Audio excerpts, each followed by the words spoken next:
Assalamualaikum warahmatullahi wabarakatuh. Alhamdulillah. Wassalatu wassalamu ala rasulillah wa ala alihi wa sahbihi wa mawalah. Saudara-saudara dimanapun berada, selamat berjumpa lagi dengan channel Ijan Entertainment. Kali ini kita akan membahas mengenai amalan-amalan yang dianjurkan untuk dilakukan di bulan Sya'ban. Namun sebelum kita menjelaskan tentang amal apa saja yang harus kita lakukan di bulan Sya'ban, sedikit kita akan bercerita sejarah beberapa peristiwa yang terjadi di bulan Sya'ban dulu. Kemudian kita masuk pada amalan-amalan yang dianjurkan dan hal-hal yang dilarang dilakukan di bulan Sya'ban yang dimuliakan Allah Subhanahu wa Ta'ala. Keutamaan bulan Sya'ban memang tidak ada, akan tetapi walaupun demikian, bulan Sya'ban ini bulan bersejarah.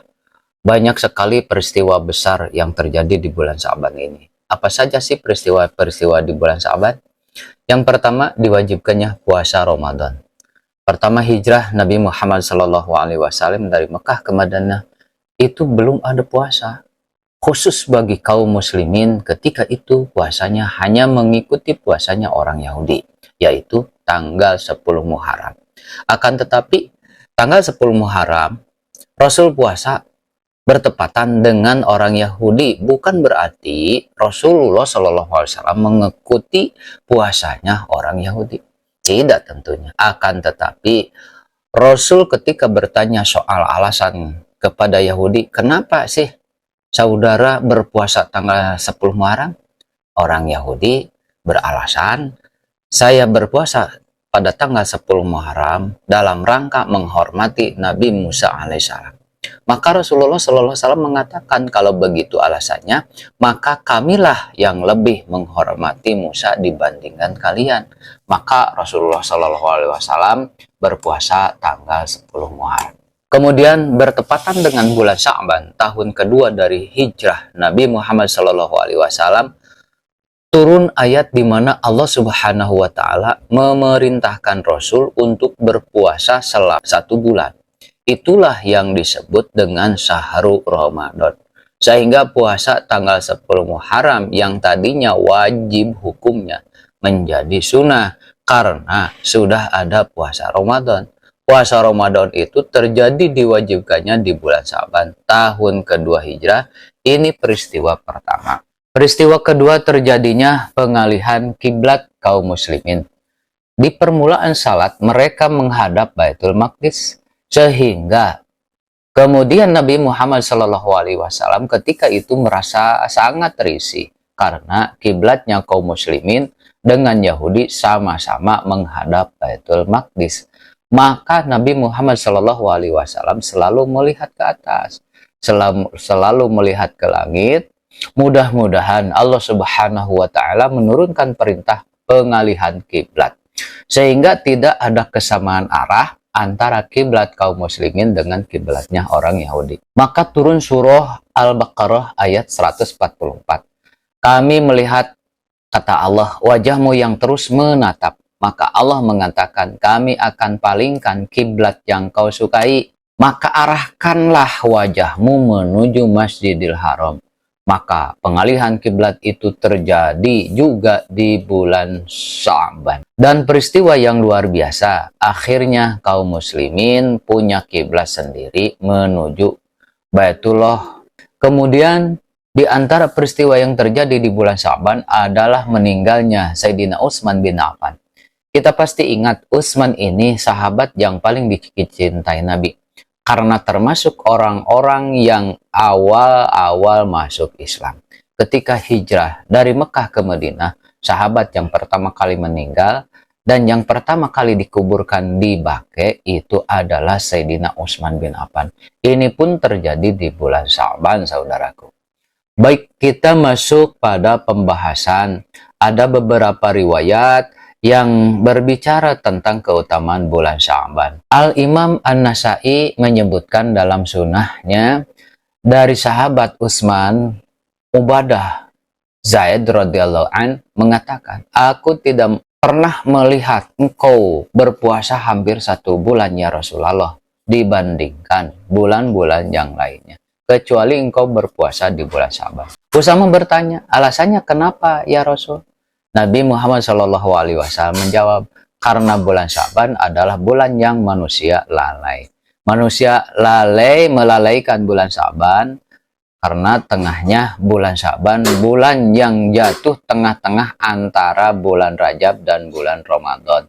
Dan bulan Rajab adalah bulan diangkatnya amal-amalan menuju Allah Rabbil Alamin, Allah yang mengurus semesta alam ini.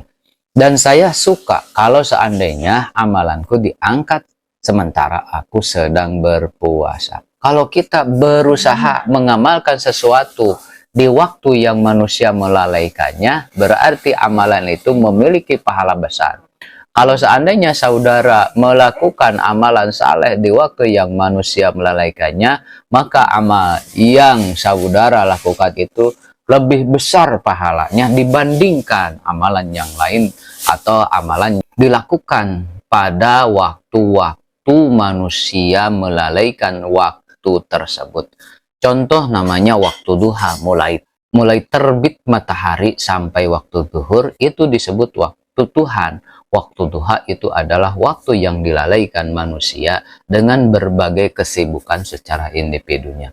Atau kalau kita rajin melaksanakan salat tahajud sebagaimana yang Allah anjurkan, maka itu adalah amal yang sangat-sangat luar biasa. Bahkan Allah menjamin akan diangkat derajatnya di hadapan Allah bagi orang yang terbiasa melaksanakan sholat tahajud. Kenapa demikian? Sebab salat tahajud dilaksanakannya sewaktu kebanyakan manusia melalaikan waktu itu. Kenapa? Karena lelap dalam kepulasan tidur. Karena seharian tenaganya diperas untuk berbagai aktivitas masing-masing. Kalau dalam usul fikih al-ujrah biqadril masyaqqah, artinya hasil pekerjaan tergantung dari keilmuan dan kepayahan kita dalam melaksanakannya. Kemudian Nabi Muhammad SAW bersabda, sesungguhnya Allah akan menurunkan rahmatnya ke muka bumi yang lebih daripada bulan biasa, yaitu di malam pertengahan Sya'ban atau dikatakan nisfu Sya'ban, dan Allah akan mengampuni seluruh dosa-dosa makhluknya kecuali dua orang. Pertama, orang musyrik. Yang kedua, orang munafik. Orang musyrik dan orang munafik dalam riwayat adalah orang-orang yang ada dalam hatinya permusuhan antara dia dengan orang lain. Maka berdasarkan hadis ini dan hadis yang lainnya, hadis yang kita baca tadi bahwa Allah Subhanahu wa Ta'ala mengangkat amalannya. Kemudian hadis yang disahihkan di sini bahwa dalam satu tahun itu ada bulan yang amalan kita diangkat oleh Allah Subhanahu wa Ta'ala kecuali dua manusia. Dua manusia ini tidak akan diangkat amalannya.